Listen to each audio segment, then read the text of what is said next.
Hello guys, अनि हामी चाहिँ ट्याङ्कीबाट झरिसक्यौँ होइन। यहाँनिर तल विष्ट बाजे भन्ने हुनुहुन्छ, उहाँ चाहिँ गोठ राख्नु भएको छ होइन। अब हामी चाहिँ टक्क गोठतिर झर्ने भन्ने प्लान छ गाइज। अब यहाँनिर के भयो थाहा छैन, अब खाजा खाने होला सायद। खाजा त माथि नै खाएर आएको थियो।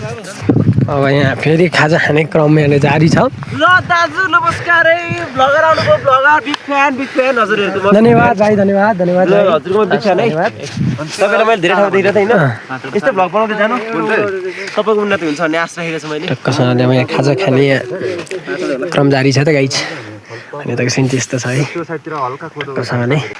टक्कसँगले यो चाहिँ घाँस बोकेर गइरहनु भइरहेछ गोठमा। गोठको लागि घाँस एकदम जरुरी छ। त्यही भएर उहाँ चाहिँ हजुरआमाले घाँस बोकेर गइरहनु भएको छ गाइज होइन। टक्क यहाँनिर खाजा खाने क्रम जारी छ। मेरो जातमा के छैन,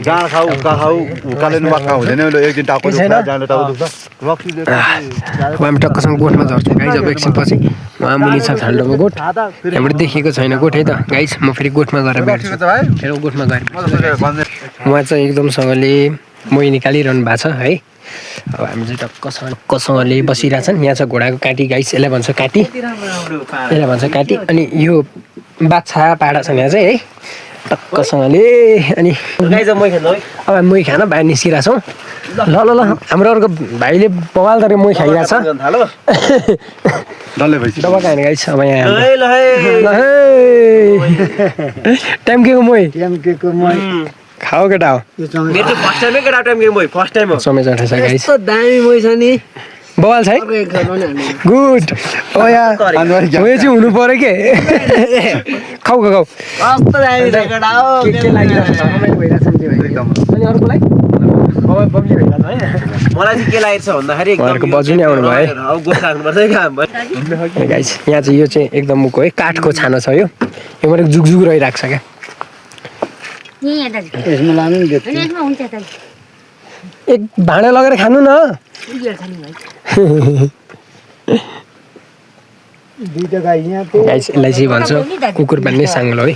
कतिले देखेको पनि हुनसक्छ, कतिले नदेखेको पनि हुनसक्छ। अनि हो यो मोही पार्नेलाई चाहिँ भन्छ टोलुङ गाइस, यसलाई चाहिँ टोलुङ भन्छ। ल ल मेरो भाइले खाइसक्यो होइन। अब गाइस म चाहिँ खाना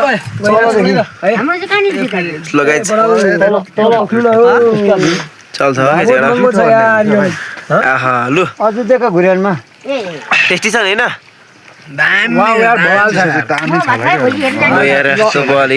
सर्भिङ भइरहेछ यहाँ चाहिँ मै है। केटाहरू पुरा वेटिङमा छन्। घाँस काट्नु पर्ने हेर्नु न। अगाडि यो यस्तो मिठो मै नि ट्याम्के मात्र खान पाइन्छ गाइस। अरूमा यो लेखको मै, लेख भनेको लेखको गाइस। ल मोबाइल छ है, कुदो छ, सागहरू गाइस सब्जीको लागि। म चाहिँ अस्ति ठाउँको प्रचार प्रसार आफैले गर्नुभएको छ है।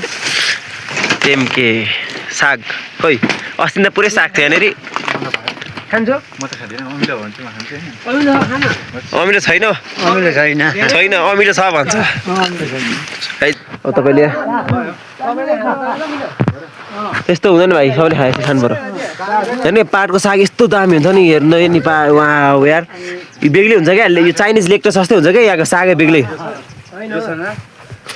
न बेग्लै छ पाराहरू। अब चाहिँ हामी टक्कसँगले गोठ हेर्नु कस्तो टाइम छ। केटाहरू मोही खाँदैछन् होइन। यति खाइयो होइन, थपी थपी मै खाइरहेको हामीले। म मात्रै हुँदैन पहल भाइ खाएको मात्नु हुँदैन। नगर दहीमै खाएको मान्नु हुँदैन अरे। यस्तै छ भाइ यहाँ के सिस्टमहरू छ होइन। यस्तो दामी सिन छ। यहाँ पर एउटा गोठ छ, एउटा हजुरआमाले गोठ राख्नु भएको छ परतिर होइन। बोबाल छ क्या परतिर गोठ चाहिँ एउटा हजुरआमाले राख्नु भएको छ। यहाँनिर अब बस्तुहरू आफै चरेर होइन बेलुकातिर टक्कसँगले आफै आउँछन् बस्तुहरू चाहिँ। हो माइ गड, बस्तु जहाँ भयो नि बेलुका चरेर चाहिँ दुध दिन या बस्नलाई आफै आउँछन् गाइस। आउँछन् छैन आउँदैनन्। दुना चाहिँ आउँछन् होइन, दुना चाहिँ आफै आउँछन्। अनि बाछाको माया लागेको खानु नपर्यो त पर्यो। बाछाको मायाले नै आउँछ नि त होइन। मोबाइल छ गाइस एकदम रुगामर्की लागिरहेछ। फेरि त्यहाँ माथि हामीले मै खाइरहेछौँ, केही हुँदैन भाइ, थाहा भएन केही पनि हुँदैन। तर टाइमकेको मै दही मैले त खासै केही हुँदैन होइन। मेरो नि त्यो त कृष्ण हो नि त। म ल के अब जाने हो, एकछिन बस्ने कहाँ बस्ने? ल बबाल छ गाइजहरू एकदम दामी सिन होइन भोजपुरबाट वहाँ पर देखिरहेको छ अलिअलि भोजपुर बजार है टक्कसले यसले घामसाम तापौँ होइन यहाँ पनि यस्तो गोठ छ है सो बबाल भइरहेछ गाइजहरू